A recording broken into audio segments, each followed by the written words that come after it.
parallel axis theorem, and it says that if you want to find a moment of inertia of a body along any point O for an axis passing through the point O, and that axis is parallel to the axis which is passing through the center of mass. So I naught will be equals to, that is moment of inertia at that point where you want to calculate moment of inertia, will be equal to moment of inertia for an axis passing through the center of mass plus mass of the whole body multiplied by square of the distance between the two axes. दो axis के बीच का जो distance है उसका square. So this is what your parallel axis theorem says. And perpendicular axis theorem says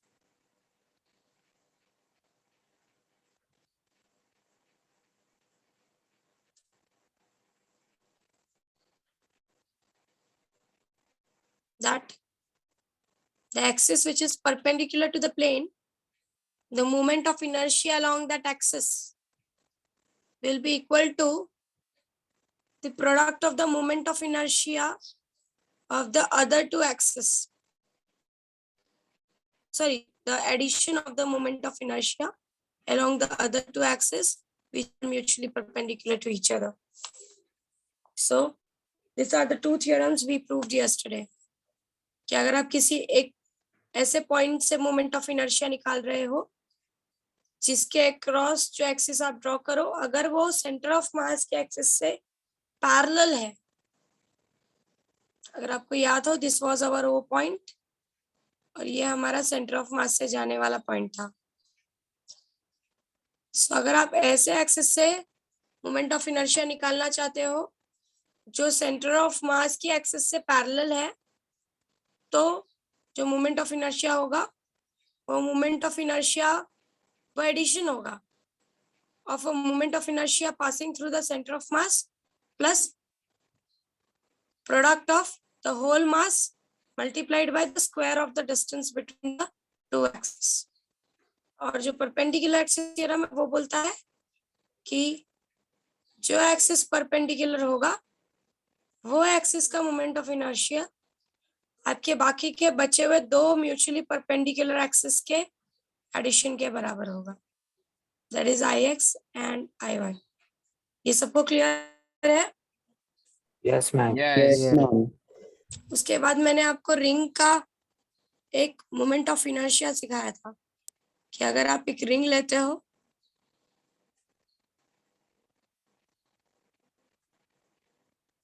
उसके centre से पास होने वाले एक्सिस का तो हमने निकाला था कि सेंटर से अगर कोई एक्सिस पास होती है तो उसका moment of inertia is simply given by mr square. But when I talk about a moment of inertia for an axis passing through the diameter, मैंने कहा था कि यहाँ पर भी पाई आर और पाई आर का डिस्ट्रीब्यूशन है, ऐसे ऐसे ब्रेक हो रहा है दो साइड में, और अगर मैं ये साइड से डायमीटर लूं ऐसा, तो ये वाई वाई प्राइम भी पाई आर में तोड़ रहा है, मतलब दोनों के अक्रॉस जो मोमेंट ऑफ इनर्शिया होगा वो सेम होगा. तो फिर हमने कहा था Iz इज इक्वल्स टू, हमने यहाँ पे ये हमारा परपेंडिकुलर है z एक्सिस, तो हमने यहाँ पे परपेंडिकुलर एक्सिस थ्योरम निकाला था डायमीटर के अक्रॉस मोमेंट ऑफ इनर्शिया निकालने के लिए. सो डायमीटर ये आपका x एक्सिस का डायमीटर है, ये आपका y एक्सिस का डायमीटर, और मैंने कहा जिस तरीके से x एक्सिस के अक्रॉस का इनर्शिया होगा उसी तरीके से y एक्सिस के अक्रॉस का भी इनर्शिया होगा, क्योंकि ये एक यूनिफॉर्म रिंग हमने कंसीडर किया है. सो Iz हमारा mr स्क्वायर है, इसके अक्रॉस हमने निकाला था. Ix भी आपका एक डायमीटर है और Iy भी आपका एक डायमीटर, और दोनों की वैल्यू सेम है क्योंकि दोनों सेम तरीके से मास डिस्ट्रीब्यूशन शो कर रहे हैं. So mr square is equals to 2 times of Id and ID is equals to mr square by 2। ये सबको क्लियर हुआ? अगर कल किसी को कोई कंफ्यूजन था कि मैम Yes, IX और IY कैसे सेम है, ये सबको क्लियर हुआ? अगर आप IX देखो तो ये देख सकते हो कि जैसे IX के आजू बाजू, जैसे X के आजू बाजू मास डिस्ट्रीब्यूशन है, अगर ये एक यूनिफॉर्म रिंग है तो जैसे X के आजू बाजू मास डिस्ट्रीब्यूशन है, वैसे अगर आप Y एक्सिस लेते हो तो उसके आजू बाजू भी वैसा ही मास डिस्ट्रीब्यूशन है। मतलब दोनों के क्रॉस आप यहाँ से मोमेंट ऑफ इनर्शिया निकालो या इस डायमीटर को कंसीडर करके मोमेंट ऑफ इनर्शिया निकालो, दोनों टाइम आपको मोमेंट ऑफ इनर्शिया सेम मिलेगा क्योंकि मास इक्वली डिस्ट्रीब्यूटेड है। Is this everyone clear? yes, Yes. Okay. Now we will calculate the moment of inertia passing through the tangent and parallel to the center, parallel to the axis passing through the center. So you tell me what you people can think about कि जो भी मैंने बोला कि we are going to find the moment of inertia for a ring which is passing for an axis which is passing through the tangent means parallel consider करना। Circle के parallel- circumference पे रहेगा वो, जिधर टेंजेंट और circumference meet करता है वो। ये आपका एक रिंग है, यूनिफॉर्म रिंग, ठीक है। And here I'm going to calculate the moment of inertia for the transverse symmetry. This is called as transverse symmetry. ये तो हमको पता है, this is our IC. So इसके क्रॉस मोमेंट ऑफ इनर्शिया निकालना है। This is the whole point now. Okay. This is my C point. Let's calculate. Let's say that this is capital R. So this is your MI across transverse symmetry, or you can say a tangent parallel to the axis passing through center. ये कैसा tangent है जो आपके centre से पास होने वाले axis को parallel है? अच्छा, पैरेलल एक्सिस थ्योरम और परपेंडिकुलर एक्सिस थ्योरम के लिए 2-3 पेजेस छोड़ के पहले ये वाला लिख लो, स्टार्ट राइटिंग दिस, क्योंकि आप कुछ प्रूफ्स आप करने वाले हो इसलिए।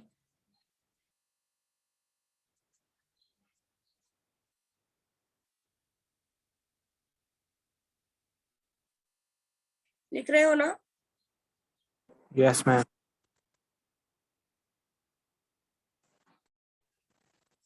और कोई डाउट है तो पूछ लो, एनीवन। अगर यहाँ पर कोई डाउट हो रहा है कि मैम IX IY दोनों ID कैसे आया, मुझे पूछ लो, मैं बता दूंगी, वापस बता दूंगी। मैंने ऑलरेडी 2-3 बार रिपीट किया, इसलिए मैं खुद से वापस रिपीट नहीं कर रही हूँ। पर आपको नहीं समझा है तो आप लोग पूछ सकते हो।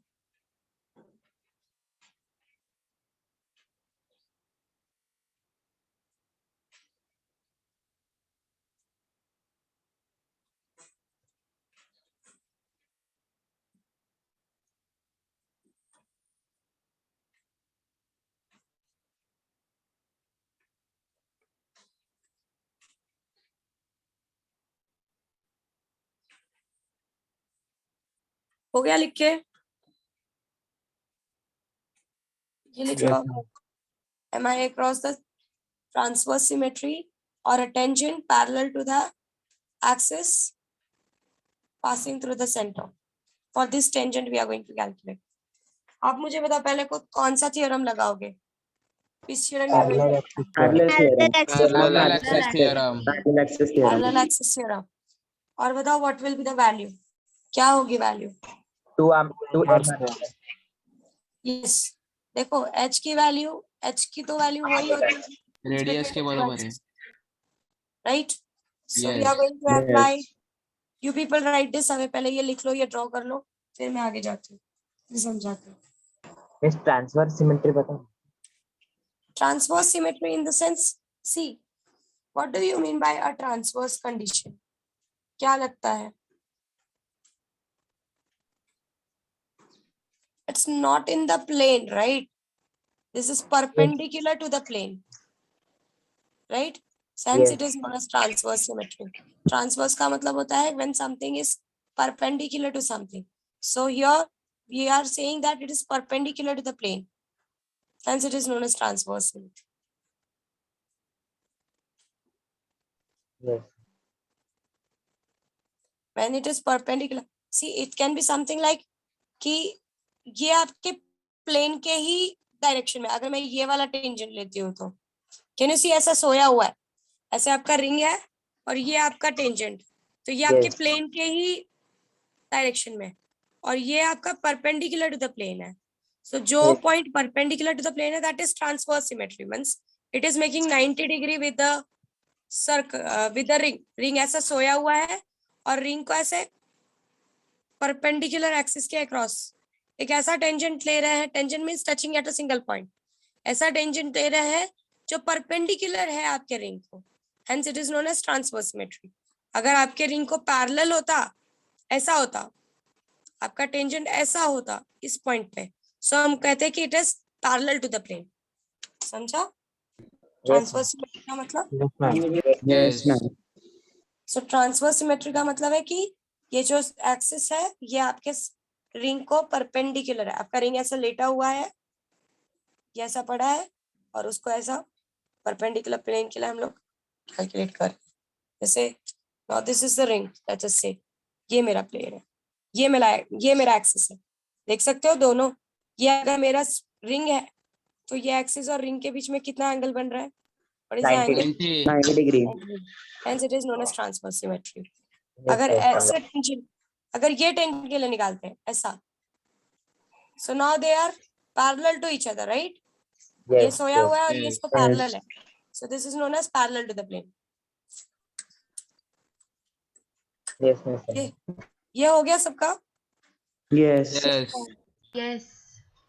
ठीक है, चलो. So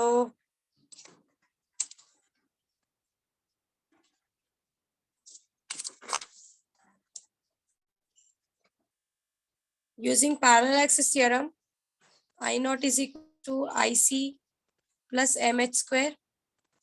I naught is equals to IC हमको पता है MR square है, कैपिटल MSC. H क्या है? दोनों एक्सिस के बीच का डिस्टेंस कितना है? R. R. So this is MR square. Therefore I naught is equals to 2 times of MR square. ठीक है. Now for an MI parallel to the plane, for an axis parallel to the plane. अभी आपको मैंने बताया parallel to the plane कैसा condition है. ये आपका रिंग है और ये है. नाउ बताओ व्हाट यू कैन डू. क्या कर सकते हो? मैं डायमीटर को पास, लिसन, मैं डायमीटर को पास होता हुआ ले सकती हूँ एक inertia. Yes. And again I can apply what? Parallel axis Parallel theorem. axis theorem. Yes. So now this is point O. This is my axis of rotation. इसको मैं अभी भी C कंसिडर कर रही हूँ, but I am considering the moment of inertia passing through the diameter. तो हमको तो पता है कि moment of inertia passing through the diameter कितना था? MR square by 2. MR square by 2, right? Plus. And distance is still R, right? So Yes. I naught is equals to IC plus MS square. हम अपने अपने हिसाब से हम axis of rotations को change कर सकते हैं. आई not is equals to I सी हमारा mr²/2 है plus m and the distance is still r. दो एक्सिस के बीच का डिस्टेंस r है. So I not is 3/2 3mr 3/2 mr². ये सबको क्लियर हुआ? Yes. yes ma'am Yes. लिख के ले लो. अब आप मुझे ये लिखने के बाद हमने डिस्क भी कैलकुलेट किया है, right, passing through the centre. अब मुझे डिस्क के लिए दोनों कंडीशन कैलकुलेट करके दो, ट्रांसवर्स सिमेट्री और पैरेलल टू द प्लेन.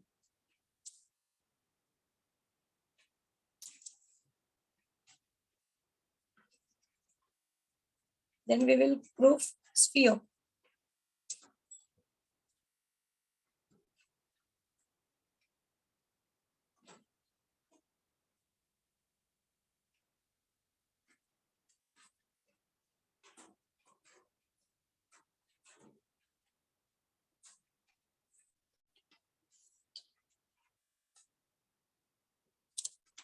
ये हो गया सबका लिख के.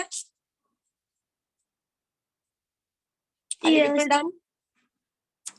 अभी डिस्क का ट्रांसवर्स सिमेट्री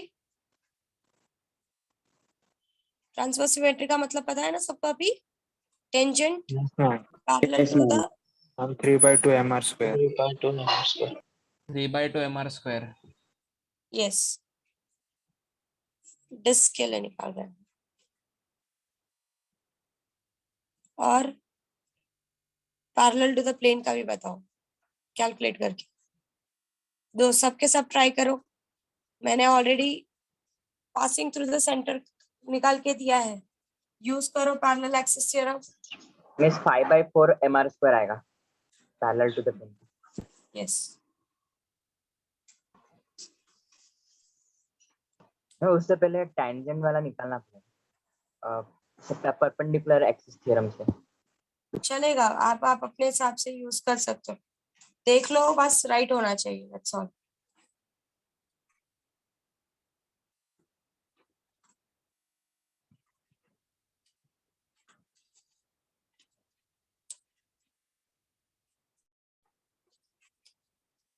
आपको किसी भी एक्सिस के अक्रॉस वो पूछ सकता है. They Yes. can ask us any axis. Yes, ma'am. 5/4 mr². Okay. सिर्फ दो लोगों को आया बाकी है. Yes, ma'am. 5/4 mr² I am. Yes, ma'am. 5/4 mr². Okay.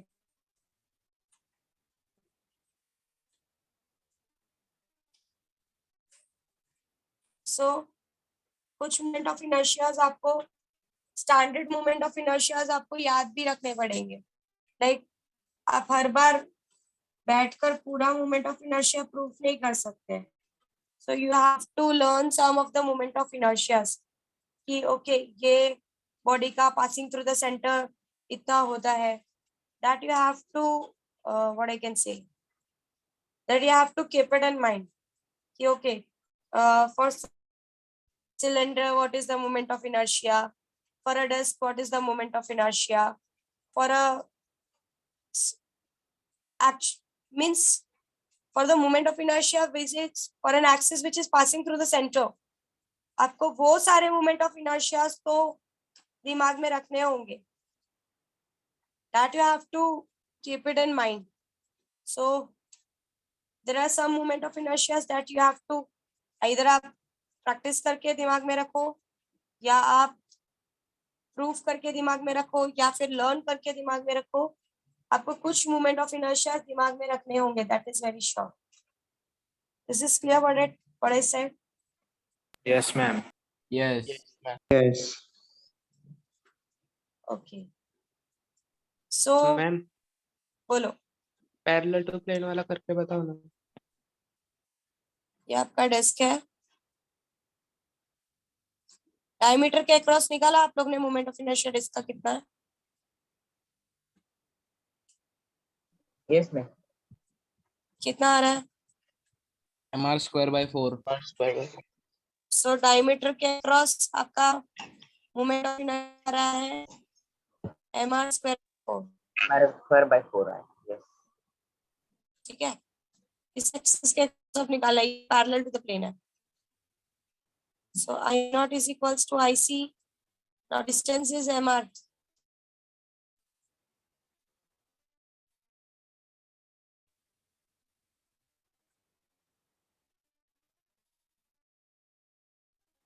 Addition करोगे तो it will B 5/4 mr।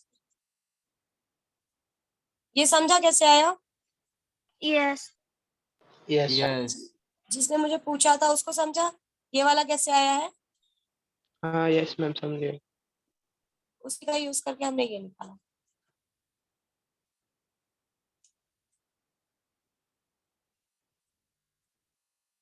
Okay, now I am giving you people one homework. Okay, homework क्या है वो सुन लो। You can prefer any of the reference books for proving that. एक तो आपको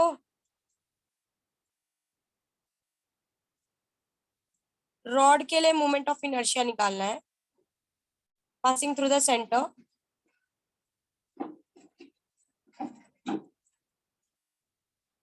For an axis passing through center and perpendicular to plane। और दूसरा आपको sphere के लिए निकालना है, again passing through the centre.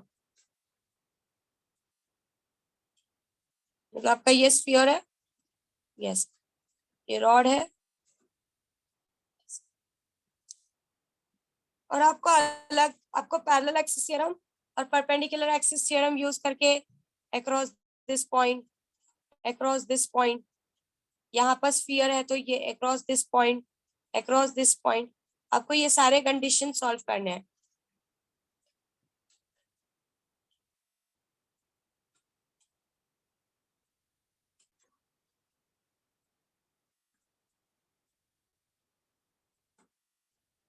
समझ में आ रहा है मैं क्या बोल रही हूँ? Yes. और ये Yes. दोनों मोमेंट ऑफ इनर्शियास आपको एचसी वर्मा में मिल जाएंगे, बट काम आपको खुद करना पड़ेगा। You can take help of HC Verma, वहां पे आपको पूरा कैलकुलेशन मिल जाएगा, बस आपको समझना है पढ़कर। मतलब मैं आपको टास्क दे रही हूँ कि आप लोग अब एचसी वर्मा को उठाओ फॉर सॉल्विंग दिस। वहां पर और भी बहुत सारे मोमेंट ऑफ इनर्शियाज है, बट बेसिकली पहले मुझे ये दोनों चाहिएगा। आप जब रीड करोगे तो आपको डाउट आएगा, और मैं चाहती हूँ कि वो रीडिंग वाला हैबिट अब आपको लगे रेफरेंस बुक की। सो ये आपको रेफरेंस बुक से पढ़ना है।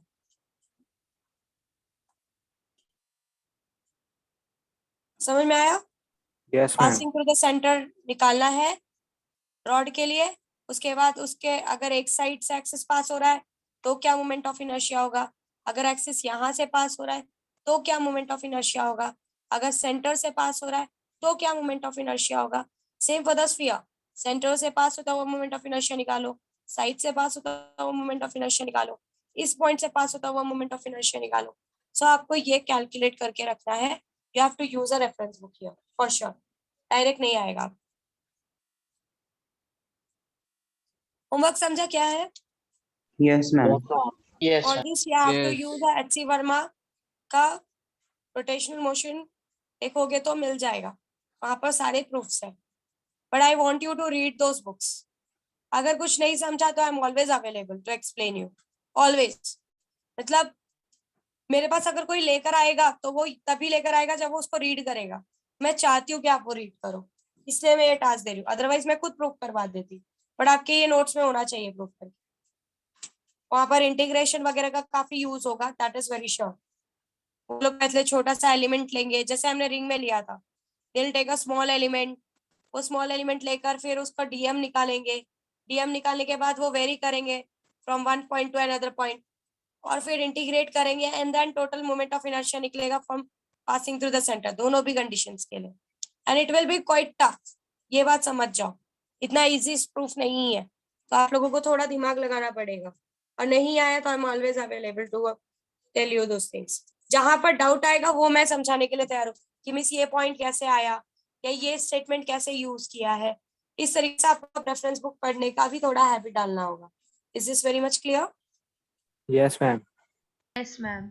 Everyone is ready? Ma'am HC Verma book नहीं है, एचसी वर्मा का पीडीएफ अवेलेबल है मोबाइल पर पूरी तरीके से, आप लोग फ्री डाउनलोड कर सकते हो एचसी वर्मा का पीडीएफ, या फिर क्लासेस में बहुत सारे एचसी वर्मा है, आप आके क्लासेस में भी प्रेफर कर सकते हो। बस आपको, मैं बस ये चाहती हूँ कि आप लोग खुद से करो तो आपको समझेगा कि एग्जैक्टली क्या हो रहा है, और जो भी पॉइंट अगर एक भी लाइन नहीं समझ में आता है ना, मिस ये लाइन नहीं समझा, आप सीधा मेरे पास आ सकते हो बिना कुछ सेकंड थॉट लिए कि मैम सोचेगी अरे हमें ये नहीं आता। नो, एक स्टेटमेंट आप पढ़ रहे हो, आपको नहीं क्लिक हुआ, आप सीधा मेरे पास लेकर आ जाओ, मैं वो लाइन समझाने के लिए तैयार हूँ, पर मुझे ये दिखना चाहिए कि मेरे बच्चे ने एफर्ट किया है। Is this very much clear? Yes, ma'am. Yes. Yes, sir. Yes. Yes. ठीक है, सो ये आपका होमवर्क होगा। उसके अलावा हमने जितने भी मोमेंट ऑफ इनर्शियाज प्रैक्टिस किए हैं वो सारे मोमेंट ऑफ इनर्शियाज आपको 3 टाइम्स प्रैक्टिस करके आना है, जितने भी मोमेंट ऑफ इनर्शियाज मैंने सिखाया है, ठीक है? Is this very much clear? Yes, Yes. ma'am. Yes, ma'am. Yes, sir. Okay, कुछ मोमेंट ऑफ इनर्शियाज आपको याद रखने होंगे। आपके प्रिंटेड नोट्स में जो पीछे मोमेंट ऑफ इनर्शियाज का पूरा चार्ट दिया है, वो मोमेंट ऑफ इनर्शियाज आप याद रखने की कोशिश करो, वो जरूरी है, क्योंकि अगर आपको एक पॉइंट से, जैसे कि अगर आपने देख लिया, हमको अगर एक पॉइंट से मोमेंट ऑफ इनर्शिया पता है तो हम बहुत सारे पॉइंट से सीधा परपेंडिकुलर एक्सिस थ्योरम और पैरेलल एक्सिस थ्योरम करके ही कैलकुलेट कर लेते हैं। समझ में आ रहा है मैं क्या बोल रही हूँ? Yes. Yes. Okay, chalo, let's go to the second last proof of your chapter, that is expression relating to the angular momentum or a moment of linear momentum.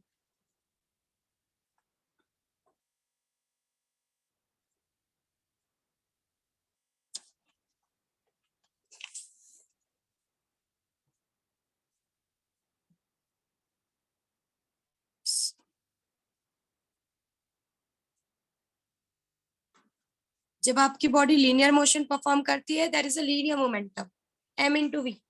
सो वैसे ही जब आपकी body angular motion sorry circular motion perform करेगी या rotational motion perform करेगी, so at the time the movement of linear momentum और angular momentum is represented by what? Normally आपका जो एंगुलर मोमेंटम होता है, do you people remember angular momentum कैसे दिया जाता है? What is the relation between angular momentum and linear momentum? See, आपको मैंने पहले ही कहा कि मूवमेंट, हम ये टर्म मूवमेंट कब लगाते हैं? डू यू पीपल रिमेम्बर जब मैंने ये बात कही थी कि when we use a movement of Distance से multiply करते Distance से हैं. जब मल्टीप्लाई करते तब क्वांटिटी का मल्टीप्लाई होता है। सो एंगुलर मोमेंटम को मूवमेंट ऑफ लीनियर मोमेंटम भी बोला जाता है। क्यों?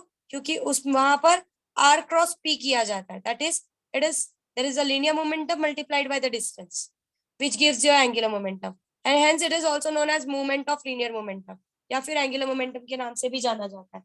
ये कांसेप्ट सबको क्लियर हुआ what I said? Yes, ma'am. Yes. Ma'am Yes. सो जहां पर भी मोमेंटम यूज कर रहा है, for example moment of linear momentum और मोमेंट ऑफ समथिंग, आपको ये समझ आना है कि मोमेंटम तभी आता है जब वो फिजिकल क्वांटिटी उसके डिस्टेंस से मल्टीप्लाइड होती है। Is this very much clear what I said? Yes. Yes देखो बच्चों, नाउ का जो लीनियर मोमेंटम होता है बेसिकली वो दिया जाता है mv से। तो इतना तो अब आप रिलेट कर पा रहे हो कि इसके एनालॉगस में जो L निकाला जाएगा रोटेशनल मोशन के लिए, तो क्या होगा I यहाँ omega. पर? यस, जो काम यहाँ पर m अकेला कर रहा है वहां यहाँ पर आई करने वाला है, और यहाँ Inertia. पर जो काम बी कर रहा है वो ओमेगा ओमेगा करेगा, करेगा। और आई हमारा एक्चुअली में mr स्क्वायर है ना। Yes. यहाँ यस पर ये सबको समझा मैंने, ये कैसे कैलकुलेट, ये कैसे मैंने समझा कि यहाँ पर अगर m है तो यहाँ पर i होगा, क्योंकि जो काम यहाँ पे m करता है, हमने कहा था ना m इज आपका i is analogous to m, मतलब दोनों का काम एक ही है। जो काम यहाँ पर मास करता है वही काम यहाँ पे इनर्शिया करता है, मूवमेंट ऑफ इनर्शिया करता है, ये वर्ड इंपॉर्टेंट है। और यहाँ पर जो काम linear, since it is a linear momentum तो ये लीनियर स्पीड है, तो ये since it is angular momentum तो ये एंगुलर स्पीड होगी। So L is equals to I omega. This is what you get for the rotational motion, which we are going to prove. ये part clear है सबको? Yes, ma'am. Yes. Yes. Yes Yes. Okay. So let's try to prove this. ये सबको clear हुआ? Why it is known as? Sorry. Yes. Why it is known as moment of linear momentum, yes and how we are relating this? Okay, just give me 2 Yes. minutes. Huh?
Okay, students, just give me 5 minutes. तब तक आप लोग revise करो. Actually, there is no battery inside my phone. मेरे घर पे light का problem हो गया था, so I need to charge it up. तब तक आप लोग सब लोग रिविजन करोगे जो भी मोमेंट ऑफ इनर्शियाज मैंने सिखाया है. Start working on it. Start working on it.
Can you hear me?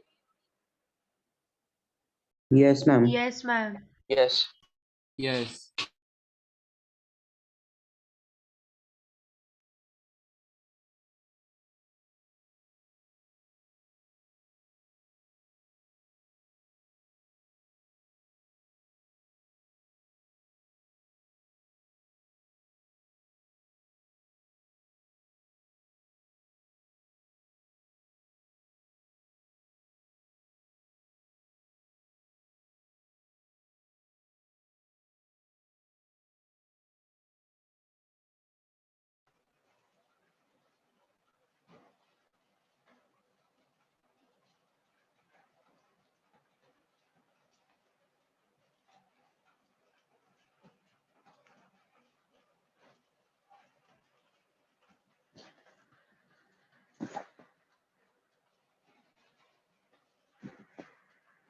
तो स्क्रीन दिख रहा है मेरा? Yes, ma'am. Yes. Yes. Okay. So let's prove this angular momentum condition.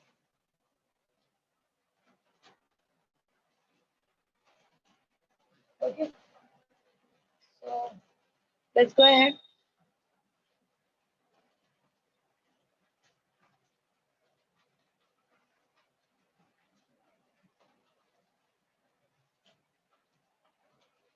And keep it in mind that conservation of angular momentum is still applied. Like अगर कोई body, आपको ये बात पता है कि अगर कहीं से बाहर ऐसा फोर्स क्रिएट नहीं हो रहा है and body is moving on its own, so internal forces के वजह से जो भी एंगल होगा वो ऑलवेज कंजर्व्ड होगा. That is applicable here too. So let's prove it. This is a body. There is an axis which is passing from here. Okay. M1, R1. Let's say this is M2, R2, and this is MN, RN. ये सबको clear हो रहा है what I have drawn, and the whole body is moving with a constant angular speed, that is omega. ये सबको clear है what I have drawn? This is a mass. Yes. Yes. There is an arbitrary shape of a body. There are different mass at different distances, but the whole body is moving with a constant angular speed omega. Is this very much clear? Yes. Yes. Yes. Let's prove it. Now we know we have to consider mass as m1, m2. I'm saying the masses are, for now I'm saying it is discrete. M3, mn, which are at distances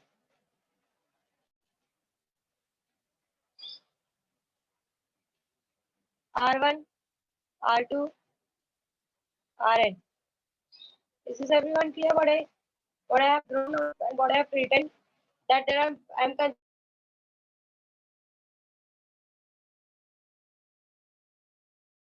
R2, Rn. इस सबको clear है? Yes. Okay. Next what? हमको पता है velocity that they are going to experience. It will be v1 is equals to r1 omega, v2 is equals to r2 omega, vn is equals to RN omega. RN rn omega. omega.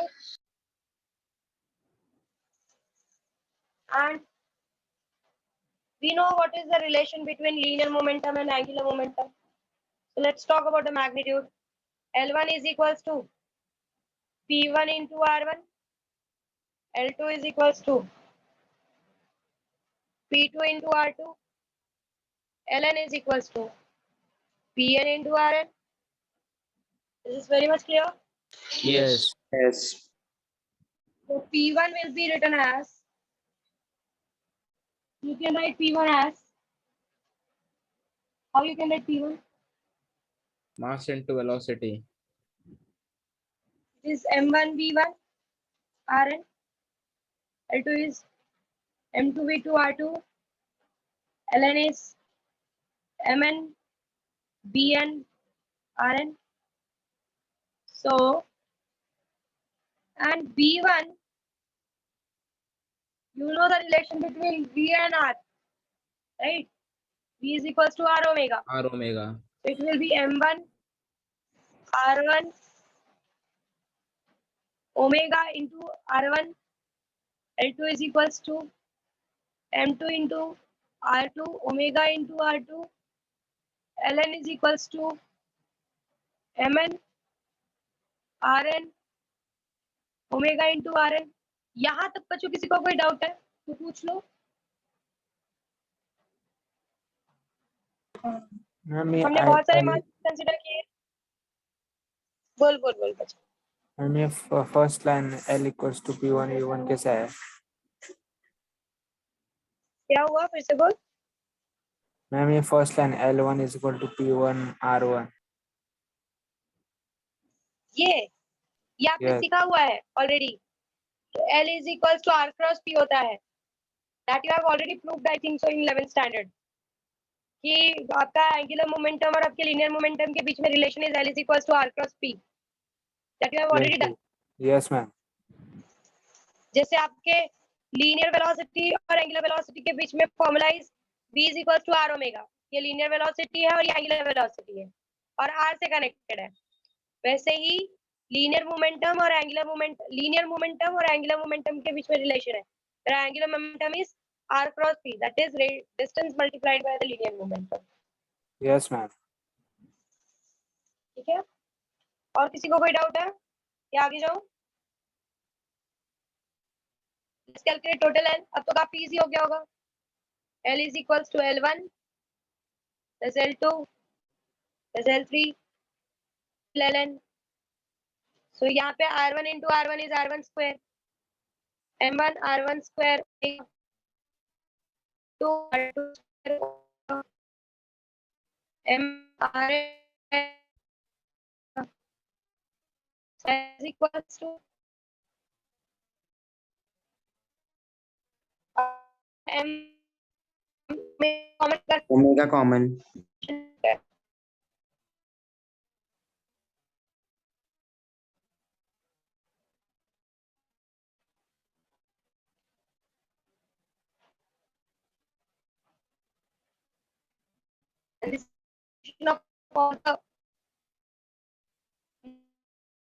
Ma'am आवाज break हो रहा है। Yes blur ma'am. और Yes, ma'am. Yes ma'am. Yes ma'am. तो वो blur दिख रहा है क्या? मुझे फील हो रहा है। मैम पूरा ब्रेक हुआ है स्क्रीन। हाँ मैम। मैम आवाज नहीं आ रहा है। ब्लर है क्या? यस मैम ब्लर है। Yes. मैम। यस। लोगों को बोलना चाहिए ना, मुझे अभी लगा कि इट्स ब्लर। अभी ठीक है?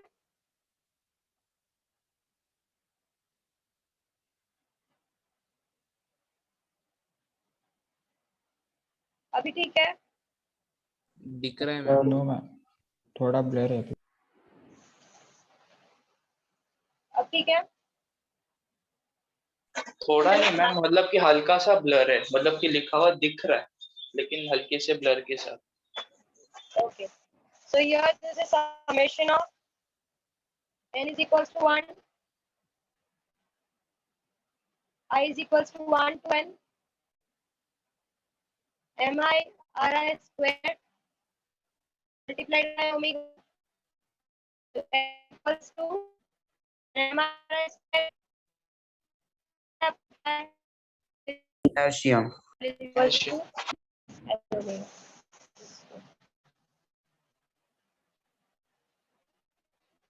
Is this very clear what I said? Yes. Doubt है तो पूछ लो। There are different masses which are at different distances r1 आवाज ब्रेक हो रहा है। respectively. v1 is equals to r2 omega, v2 is equals to r2 omega, v3 is equals to r2 vn is equals to rn omega. So फिर से we freeze have हो a गया। relation between linear momentum and angular momentum. That is L is equals to R cross P. So L is equal to P1 R1, L2 is equals to P2 R2, Ln is equals to P and Rn. फिर हमने P को substitute किया M into V. So this becomes M1 V1 M2 R2 M and V and R. And then what I said that V is your R omega. तो हमने V की जगह पे R1 omega, V1 की जगह पे R1 omega, V2 की जगह पे R2 ओमेगा और Vn की जगह पे Rn ओमेगा सब्स्टिट्यूट किया. And we got the relation as जब हम टोटल एंगुलर मोमेंटम निकाल रहे हैं तो that is M1 R1 square omega plus M2 R2 square omega plus Mn Rn square omega. Omega common किया, इन सबको एक साथ लिखा. ये सारा एडिशन का मतलब ही है summation of MIRI square where I is going from 1 to n. I का वैल्यू जो है MIRI बोल रही हूँ ना, where I is going from 1 to n. मैं 1 से n मासेस के डिस्ट्रीब्यूशन के बारे में बात कर रही हूँ. और summation of MIRI is equals to I omega. This is very much with this equation. Yes, ma'am. Yes. Yes. Okay. As I said, if no external force is applied, of course your angular momentum will be conserved. That is what we are going to prove here. ये proof सब clear.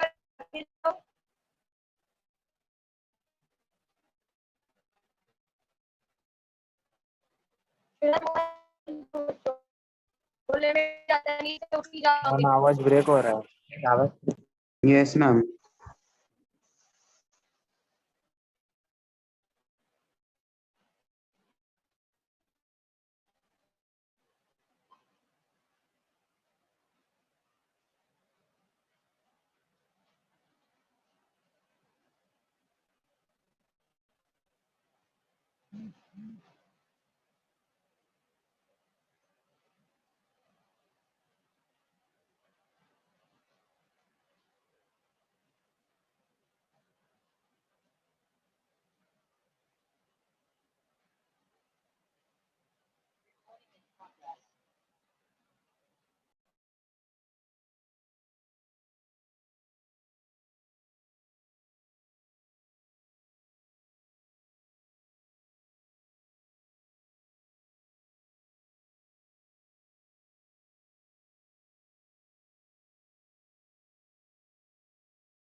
अब आ रही है आवाज. Yes. Yes. अब आपको मेरा screen Yes. Clearly दिख रहा है. Yes. Yes, ma'am. Yes. अब कोई डाउट है तो पूछ लो, otherwise I will move ahead. आगे जाओ. मैम आपने लास्ट में क्या बोला था, आवाज ब्रेक हो रहा था. मैं जैसे बोल रही थी कि अगर आप कहीं से एक्सटर्नल फोर्स नहीं लगा है, body is working on the internal forces, your angular momentum will be conserve. आपका एंगुलर मोमेंटम जैसे नॉर्मली कंजर्व होता है लीनियर मोमेंटम के लिए, वैसे ही आपका एंगुलर मोमेंटम भी कंजर्व होता है. तरीके से अगर बॉडी पूरी तरीके से इंटरनल फोर्सेस पे काम कर रही है तो,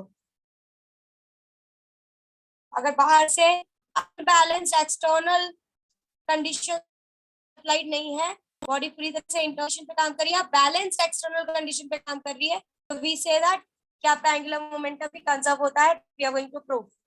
is this very much clear what I said? समझ में आ रहा है मैं क्या बोल रही हूँ? Yes, ma'am. Yes. So first let's understand something and then we will go to the conservation of angular momentum. जो बात मैं अभी समझा रही थी उसका मीनिंग समझेगा.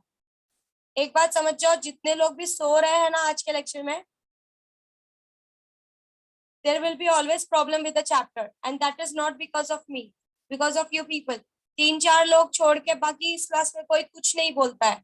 That is not the correct way of learning. उसमें आपको टीचर कुछ भी समझा आपको नहीं समझेगा. क्यों? क्योंकि आप लोग तो सोते हो आधे टाइम, मतलब लॉग इन करके सो रहे हो, ऐसा सिचुएशन है.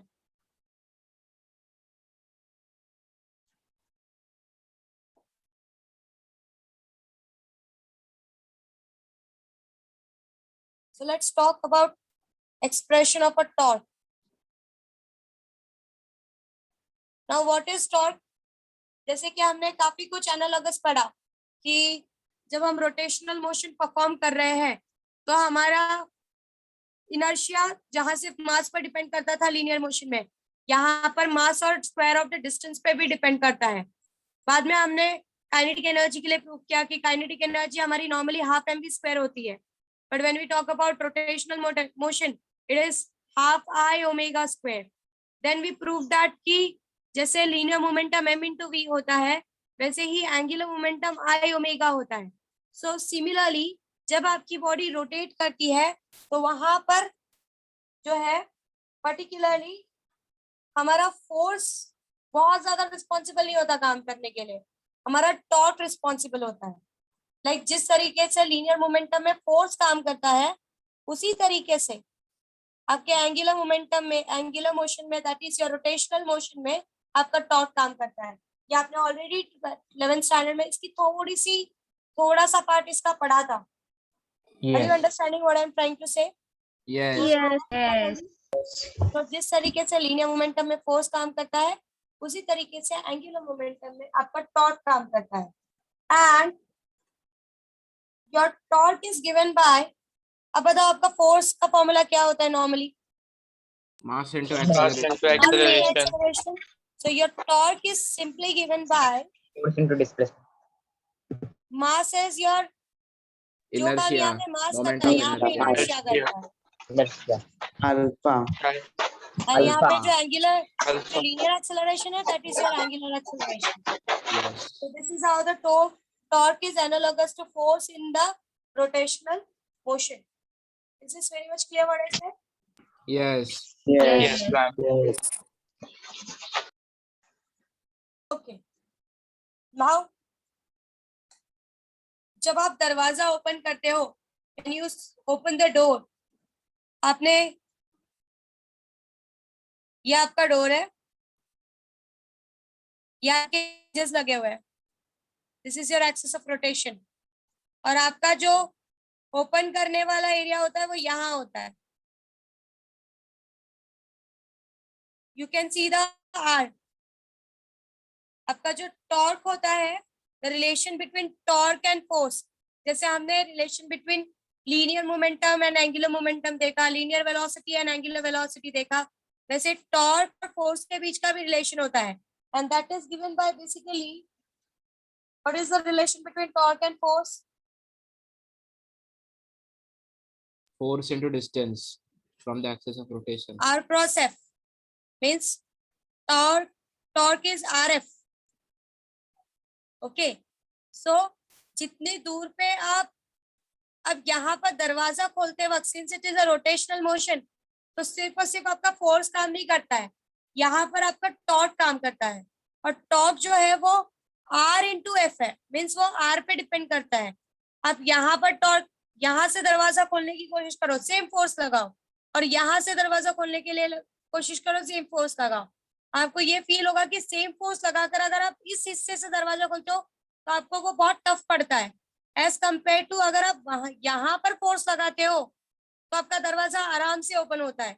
इसीलिए आपके जो हिंजेस, आपका जो व्हाट आई कैन से ओपनिंग एरिया होता है, जो पुश करने का एरिया होता है, वो हमेशा दरवाजे के एंडिंग पे होता है, क्योंकि डिस्टेंस जितना बड़ा होगा आपका टॉर्क उतना ज्यादा लगेगा।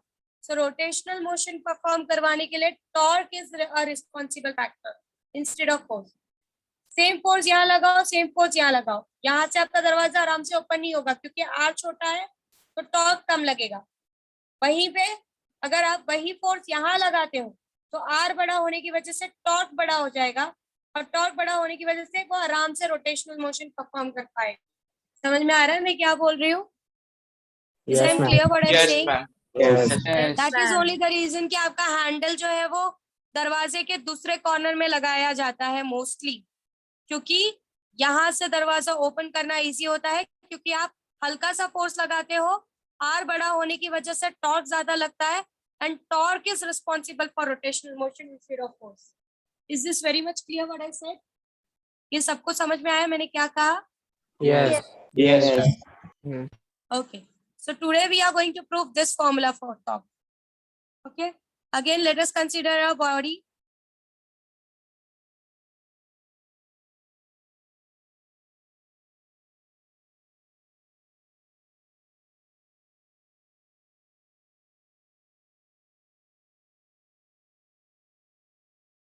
This is the axis passing through the center. Again, we are going to consider different masses at different distances. M1, R1, M2, R2, Mn, Rn. And the whole body is moving with a constant angular acceleration, that is alpha.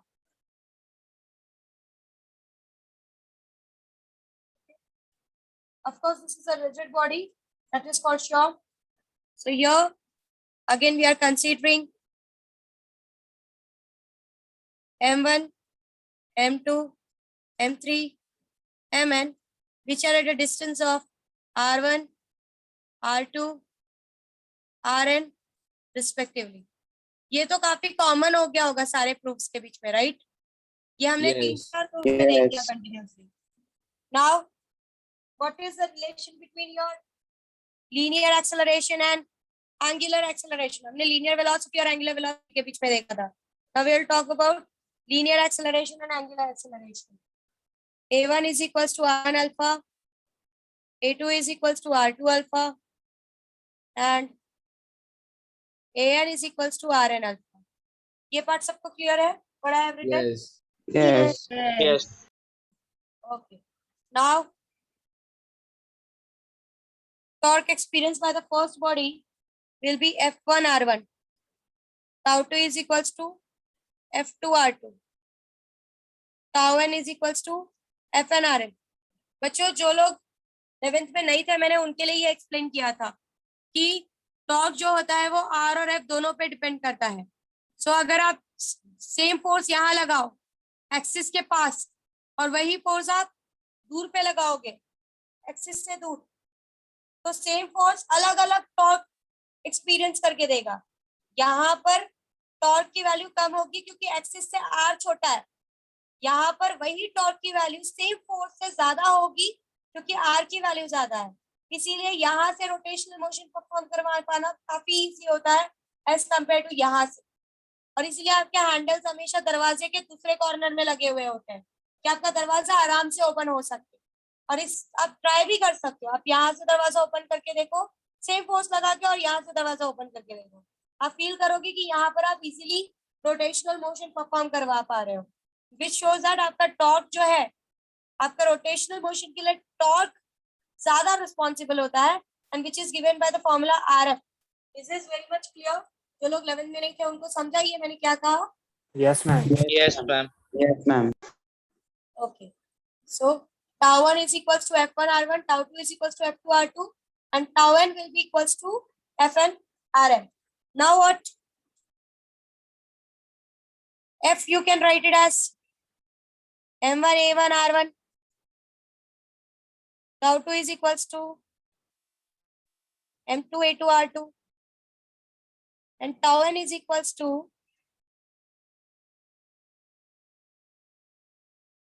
Mn An Rn.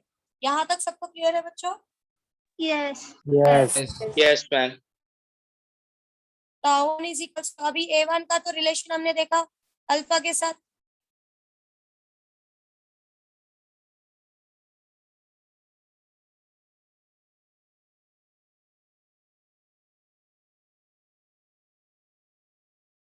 मुझे नहीं लगता इसमें से कोई भी ऐसा proof है जो नहीं समझने जैसा है. अगर आपको कोई डाउट है तो आप मुझसे पूछ सकते हो. This is Rn. Okay. Now, total torque will be, of course, simply addition of all the three, and this will become tau 1 will become M1 R1 square alpha. Tau 2 is M2 R2 square alpha, and tau n is Mn Rn square alpha. Is this very much clear? Yes. Yes.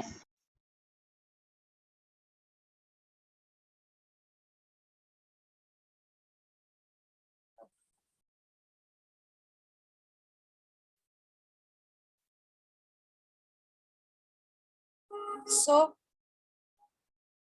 total tau will be simply addition of all.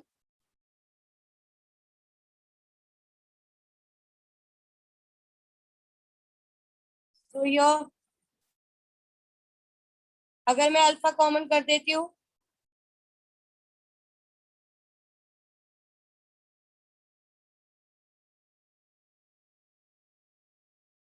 and this we know what it is. It is summation of MIRI squared. I. Inner square.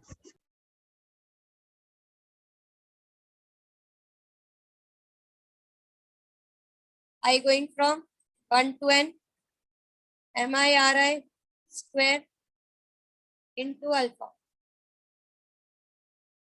So tau is equals to, this is your I. Is everyone clear with the derivation? Yes. Yes. Yes, ma'am. Yes. Ma'am. तो कुछ doubt को पूछो.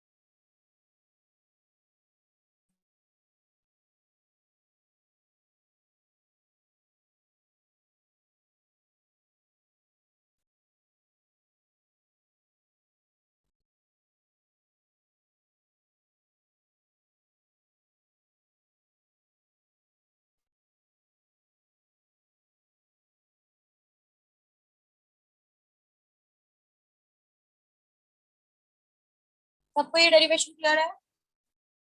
Yes. Yes. Yes. Yes, ma'am.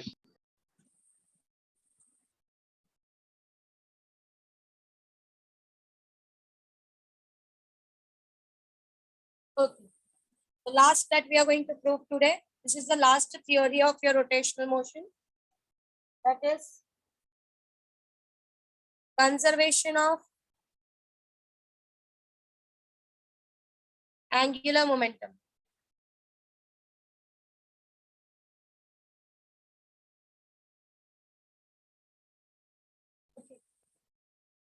अगर आपका कोई एक isolated system है, that is a system which is isolated from all the factors of your surrounding. ठीक है?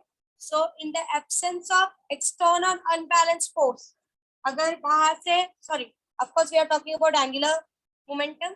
So in the absence of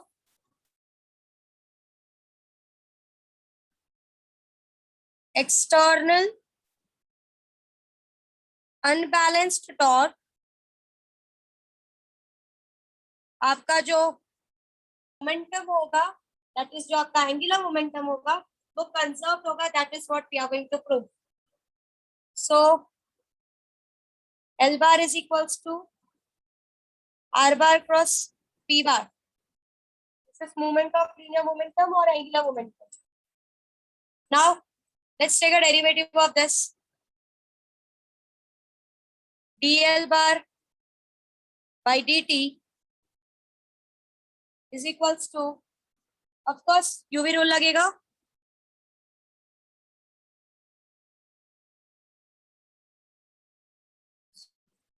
dl bar by dt equals to, पहले R bar को बाहर रखो, dp bar by dt plus p bar को बाहर रखो, dr by dt.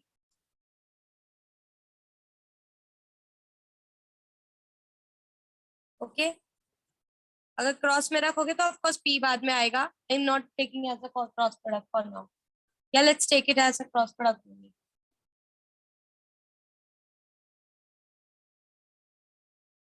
यहाँ तक सबको क्लियर है क्या किया है? Just UV rule apply Yes. किया है, Yes. ठीक है? Yes. Now dr by dt is your v bar, right? And dp by dt ये आपका Newton second law of motion है. Force. This is force. So here this part, what you can go for? dl by dt is equals to r cross f plus this is your velocity and this is your mass into velocity. Mass common kar do. Velocity cross velocity. What will be this? V bar cross V bar. 0. Zero. Yes. So V bar cross V bar. अगर आपको याद हो ये आपका vector product है. Yes. So this is 0. So your dl by dt simply r bar cross f bar. Right? Yes. Yes. And जैसे आपका dp by dt f होता है वैसे ही आपका dl by dt जो होता है that is equals to torque. क्योंकि r cross f is your torque, right? Yes. Torque is r bar cross f bar, right? Yes. So if there is no unbalanced external force applied, external torque applied, torque is equal to 0. Tau external is equals to 0. So your dl bar by dt bar is equals to 0, and this means that your L bar is Constant. constant, means it is conserved. क्योंकि derivative तो उसी चीज का 0 आता है ना जो constant होता है, and hence it is conserved. Yes. Yes. तो जब तक आपका बाहर से कोई अनबैलेंस टॉर्क नहीं लगता है तब तक आपका बॉडी का एंगुलर मोमेंटम हमेशा कंजर्व रहेगा. It will be always conserve. Means v cross bar v cross 0 कैसे आया? अरे बेटा दिस इज ये p आपका होता है mv, dr by dt आपका v आया. तो v bar cross v bar, this is just a vector product. I cross I, j cross j, k cross k is 0, right? Yes, miss. Yes. So v bar cross v bar is going to 0. Yes, miss. Yeah. के सामने ही मैं open करके रख रही हूँ. एक लोग कोई डाउट है तो पूछ लो. अच्छा, you people have seen the ballet dancers dancing. कभी देखा हम लोगों का शो कोई भी एक गलती से ballet dancers का डांसिंग का? ओके. सो जो बैलेट डांसर्स का डांसिंग का शोज होता है उसमें आप कभी देख सकते हो कि कभी वो अपने हाथ स्ट्रेच रखते हैं और कभी वो अपने हाथ अंदर की तरफ रखते हैं. सो वो इसलिए रखा जाता है क्योंकि जब वो रोटेशनल मोशन परफॉर्म कर रहे होते हैं तो जब वो हाथ अंदर रखते हैं when they keep their hand closer to them, तो क्या होगा when they keep their hand closer to them? आपको पता है कि movement of inertia when you are performing a rotational motion, movement of inertia that is body का जो change करने का प्रॉपर्टी है वो पूरी तरीके से मास डिस्टेंस से कैसा डिस्ट्रीब्यूटेड है उस पर बहुत ज्यादा डिपेंड करता है. तो जब वो घूम रहे होते हैं और वो अपना हाथ क्लोज ले आते हैं, they bring their hand closer. इसका रीजन ये होता है कि उनको अपनी बॉडी का मूवमेंट ऑफ इनर्शिया, डिस्टेंस कम हो रहा है तो मूवमेंट ऑफ इनर्शिया क्या हो जाएगा कम बच्चों? होगा.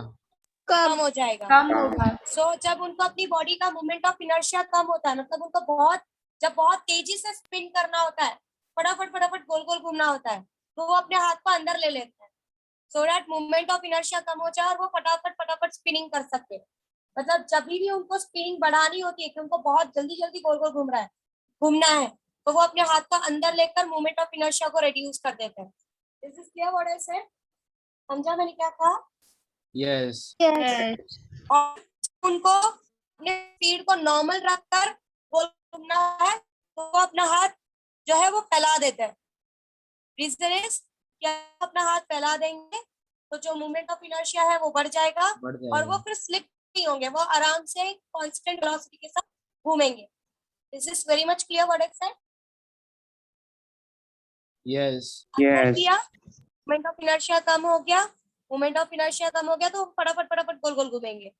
जब उनको एकदम स्मूथली घूमना होता है कि वो स्लिप ना हो, गिरे ना, वो अपना हाथ फैला देते हैं, जिससे मोमेंट ऑफ इनर्शिया बढ़ जाता है, क्योंकि डिस्टेंस ये उनका एक्सिस ऑफ रोटेशन है, उनकी बॉडी से पास होता हुआ। उनका जब डिस्टेंस बढ़ जाता है, मोमेंट ऑफ इनर्शिया बढ़ जाता है, जिससे वो विदाउट स्लिप हुए आराम से कांस्टेंट वेलोसिटी के साथ अपना मोशन परफॉर्म करते हैं। So depending on the condition, कभी वो हाथ अंदर की तरफ करते हैं और कभी वो हाथ बाहर की तरफ करते हैं। They use the concept of moment of inertia. Is this very much clear? Yes. Yes, ma'am. Yes. Yes. और ये मोमेंट ऑफ इनर्शिया और कंजर्वेशन ऑफ एंगुलर मोमेंटम, इनका कंसेप्ट लाइफ में काफी जगहों पर किया जाता है, जहां पर फील होता है कि ठीक है अभी मुझे मोमेंट ऑफ इनर्शिया कम चाहिए, मुझे चाहिए कि मेरी बॉडी फटाफट रोटेट हो। वहां पर हम मोस्टली क्या करते हैं, अपने हाथ को एकदम क्लोजर कर लेते हैं।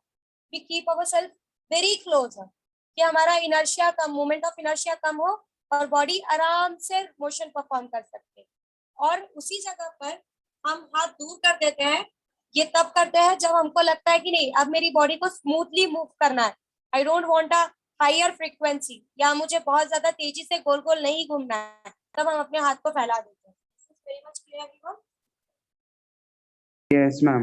Yes. Yes. Just look at the derivation. If you have any doubt, please ask.